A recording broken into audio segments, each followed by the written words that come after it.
before you decide to marry somebody, you need to see that person when they're angry. As a man, this is just for me, you will never raise your voice at me and think that we're continuing on with anything. Never. Netflix loves demons. Netflix loves narcissists. I want to tuck you into the spaces between my heartbeat. Father, can you hear me?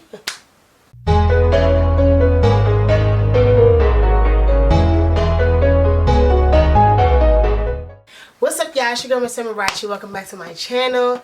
If you're new here, or even if you're not new here, make sure you like, comment, share, subscribe, and turn on that post notification so that you're notified when I post a video. As y'all can tell in the comments and from my series, we are back with episode 4. Episode 4. Yeah, episode 4 of Love is Blind DC. Now, y'all know I got my handy dandy notebook. If y'all notice, I don't got many notes because I really want this video to really harp on one specific topic, but I will talk a little bit about what we did see thus far. So without further ado, let's get into the video. We saw a lot of couples get engaged. We saw a lot of reveals. This episode we saw Tim and Alex, beautiful, love that. We saw Steven and Morgan. I was like, okay, cool. Bodan got kicked to the curb, unfortunately, by Marissa. Marissa and Ramses are probably going to get engaged in episode 5. We saw Hannah and Nick get engaged. Love to see that. Did anybody else get engaged this season? I don't think so. What I want to first talk about before I get into the meat and potatoes of this specific video is, I don't know what it is, but all of the girls so far, when they have their reveals, it's giving they're not happy with their choice, like with what they got. Like I said this about Ashley when she met dang, I already forgot this man's name. I think his name is Steven. I'm not sure. Wait, I have it right here. Tyler. I said Steven. Tyler. When Ashley met Tyler, the way she was kind of acting around him, it just didn't give she was fully with what he looked like. She wasn't really buying into it. But I thought it was, you know, maybe just, I was reading into it too much. I was reading too much into it. Sorry, y'all, I had a little wine. I was reading too much into it. That's what I thought, because when the doors closed, she loved, like, she was jumping around. But these girls that were revealed today in this episode, I was like, they don't seem like they really with they dudes.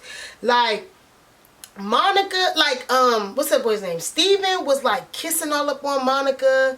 And Monica really wasn't really with it. Alex, like, and also, Monica was like whispering a lot. Like, I was like, why are you whispering, sis? Like, he would be talking, she'd be like, yeah, you know that. Like, you don't talk like that. Why are you talking like that? You don't gotta whisper. It's not like you're in a big space, or you're in a space where you need to be quiet. Like, why are you whispering? So that threw me off.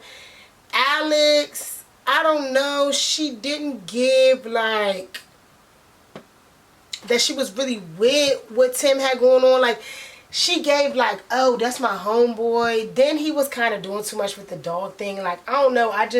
It's a time to play and it's a time to be serious. And if I told you I don't really like when you do something and you just keep doing it, it's not giving, like, play. It's giving you're trying to irritate me. So I kind of understand where she was coming from. But it wasn't giving that she really was, like, really feeling him. And then even when the doors closed, like, he had walked her to the doors closed, and she was like, whew, okay. I'm like, I don't know if my sis really feeling this. Then also, like, the Tim and Alex ring situation was weird, because I was just like, why you give her the ring to put it on herself? Like, you supposed to get on your knee, ask her to marry you again because y'all in person. He just handed her the ring and she put it on herself. The last time we saw that, we didn't have nothing positive come out of that. So I'm not really feeling like they're gonna be going nowhere. And then Monica and Steven, when Steven had proposed, like, he didn't even tell Monica to stand up. Like, he just got on his knee and was like, will you marry me? She's still sitting down. Like, so you could have told her to stand up. But I don't know, man. These couples are throwing me a little bit. Like, every single couple, for real, is really throwing me. Like, really throwing me. Like, it's like either one or the other or both of them is, like, giving weird energy. So, I'm interested to see how the rest of the season gonna go because, I don't know. I know I predicted there was going to be 6 couples. I think there's actually going to end up being 5 unless Brittany lets the wool be pulled over her eyes by Leo, which I'll get to. That's going to be the chunk of my episode, which is about Leo. But currently we have 5 couples, so I'm cool with that. If we get a 6th one, it's probably unlikely, but that would be cool too. But I did predict 5 to 6 couples. But I don't know about these couples saying yes, because as it stands, I only could foresee maybe one of the couples saying yes. And a lot of folks is going to be a little upset. But we'll see. That being said, let me get into the bulk meat and potatoes of the episode, which is Netflix's issue with properly vetting their contestants. I think I can say with 100% certainty, I can't stand Leo. Big goofy ass. I cannot stand that man. I think that Netflix gets a thrill out of putting narcissists and crazy people on their shows because it brings the plot, it brings the drama. And yes, I do believe that there should be some healthy drama, some healthy competition, right? Whether it's something like Bodan and Ramses fighting over Marissa, right? I feel like that doesn't bring drama because neither of them are drama filled. And even when you saw the way that Bodan was so like accepting of the fact that Marissa, like, you know, was like, hey, I really am feeling Ramses a little bit more. He was like, you know, that's fine. Like, I think you're great and I think y'all will be great, right? I think that's healthy competition. But because of the way reality TV is structured, they always have to have a crazy ass mob on the show. They always got to have a narcissist. Every season without fail, they got a narcissist, right? Last season on the UK, it was Sam. One season, it was SK. SK was on some other stuff. The other boy, who was really the narcissist, the real narcissist, it wasn't even SK. It was this boy. What's this boy's name? Uche. Narcissist. That was from like season 4.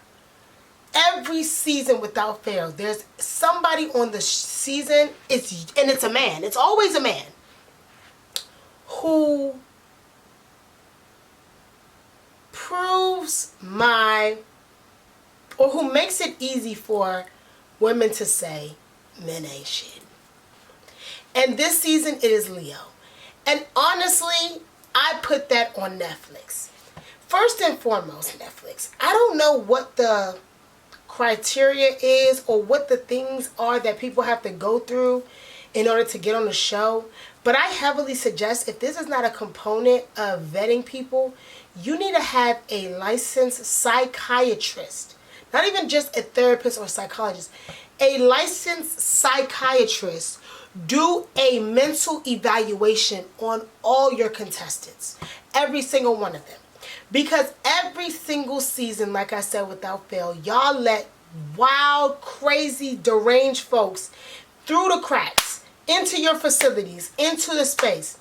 And what happens is the women of the show have to feel the burn. Y'all are doing that to bring drama and ratings. But y'all are not thinking about the mental and emotional and psychological toll that takes on the other contestants. And that's what is throwing me, bruh.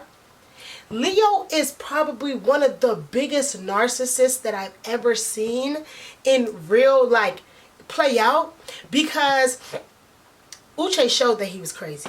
He showed that shit. He did. He showed crazy. From day one. Sam showed he was crazy from day one. But Leo was so meticulous, so methodical, so just, again, I think I said this in the last video, everything Garrett said about Taylor being calculated in her thought processes, that is Leo, bruh. And what he did this season, this episode solidified everything I felt about him, which was he ain't shit. He ain't shit. First of all, I will say for every person watching this video, whether you date men, whether you date women, whether you date whoever, before you decide to marry somebody, you need to see that person when they're angry. 1000%. You need to see how they respond, react to you, to the situation when they're angry. Because that will tell you more about the person than what they show you on a day-to-day basis. When Leo gets angry, he yells, he screams, he tries to put you in a corner, he tries to gaslight you. Those are the worst type of people. The worst type of people. First of all, as a man, this is just for me, you will never raise your voice at me and think that we're continuing on with anything. Never. You will never raise your voice at me. You want to know why? My daddy don't raise his voice at me. Never has. My daddy yells. He screams. He an African daddy. He. When I was younger though, my daddy just, when he would be mad, he would just give you that African daddy look. That look like, you fucked up. And I would just, that would be enough for me. I'll cry. My daddy ain't never yelled at me. Or my sisters. My brother, he be yelling at him because he's a dude. He's a man. You gonna yell at a man. As a woman, as a female, my daddy has never yelled at me. He's never put his hands on me. My uncles, my daddy's sister, my Uncle O, never yelled at me. Never yelled at his kids. Never put his hands on him. My daddy best friend never yells. Never put his hands on no women. So as a woman walking into a relationship, there are very clear things that we're not going to have. You will never, as a man, never, as a man, put your hands on me and think that you're not going to be 6 feet under. No disrespect, but this is real. This is real talk. You will never put your hands on me. I'm going to call my daddy and my brother and my cousins, and they will take care of you. You will never yell at me as a man. I don't do that. And so for Leo, it don't matter if you behind the screen or not. For Leo to be yelling at Hannah like that, as if he wasn't the one who put them in this situation. This is a man who literally said, y'all are on the same. Y'all are the same. I love both of you. I have feelings for both of you. I want to be with both of you. But then when she decides to pick herself and pick the one man who's just picking her, now you mad. Now you yelling. Now you screaming. If I was to get on my knee right now and marry and ask you to marry me, would you say yes? No. Actually, I would 5150 you and have you institutionalized, because why is you doing all of this? You wasn't making all of this, having all this energy before I told you that I was certain about my other connection. You just wanted to dangle us here and here and see who was going to fold first. So I'm happy that Hannah, even in, because I was nervous at first that Hannah was going to be like, yes, yes. I'm happy that even in her emotional state, she said, I need some time. And then when she took a step back, she realized that he's crazy, which is what she said in the women's quarters. Because no man that truly loves you is going to be dangling you like that. Like, I truly do believe that men be knowing, and they gonna dangle you and they gonna do this if they want to play in your face. Then to go back the next night with her and try to spin that shit, talking about, oh, this was a mutual breakup. No, it wasn't, stupid. I'm not dumb. Oh, I told the producers I didn't even want to see you today. You're lying. You told me you wanted to see me tonight. Why are you lying? You just want to make it seem like you had the upper leg. You just want to make it seem like you was the one who made the decision, and you just mad, and you want to position it in a way where you could still have your cake and eat it too and give Brittany. And that's why I'm happy that Brittany also didn't go for the okie doke. She went in there and said, baby, I have a 4-page letter. My name is Aaliyah. Let me read it to you. I was going to tell you how much I loved you. Then I scratched that shit out because that would have been off. Can't lie. You are a you're a narcissist. You ain't shit. You ain't never been shit. You try to pull the wool over my eyes. What you should have done was pull the wool over those paintings, because that's the only thing that you're going to be able to sell with using your bullshit tactics. I hate you. I never loved you, and I never want to love you. The end. That's what she did. And I'm so... Let's clap for Brittany. Let's clap for Brittany. Because Brittany stood up, stood 10 toes. Hannah stood up, stood 10 toes. Haven't got to episode 4 yet, or excuse me, episode 5 yet. So, fingers crossed, he gets sent the fuck home.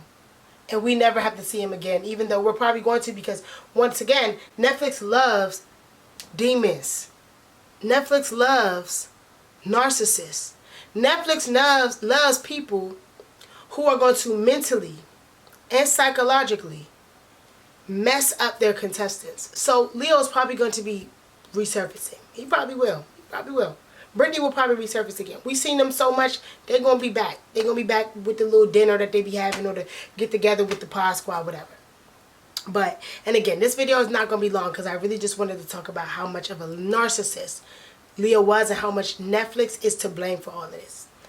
We have seen time and time again Netflix get hit with, well, it's not even Netflix, it's the production company, get hit with lawsuits ranging from SA all the way to just mental, mess ups, right?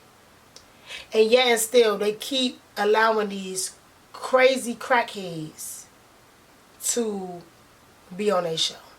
So that only tells me that they like this shit. They like when the girls be crying. They like when the girls be act like when their minds is not. Yeah. Unfortunately, it had to be Brittany and Hannah. I'm going to be honest, I'm happy it wasn't the black women's, because I really would have had to boycott Netflix. But they need to do a better job of vetting people. Like, they really do. Like, I don't know if, what's that girl named Chelsea? She was from Witchcom season. She married the black boy who didn't want to marry her for real. He wanted Micah, but that's beside the point. I don't know if Chelsea helped pick this season. Chelsea, if you ever watched this video, y'all need to hire a psychiatrist, licensed, multiple actually, because these people are psychotic. It's giving serial killer. It's giving deranged mind. And I really fear for any woman that Leo ends up marrying, because I don't know that she would be in a safe relationship with him. So yeah, those are my thoughts for episode 4. Again, most of the couples really wasn't giving me much. Let me look at my notes and see if I missed anything. Oh, baby, one of the best parts. Marissa said, and I think she said Ramses said this once, but I can't confirm, but I know Marissa said this. I want to tuck you into the spaces between my heartbeat. Father, can you hear me? That was probably the most beautiful thing I've ever heard. Like, I might add that into my wedding vows. Because, think about that.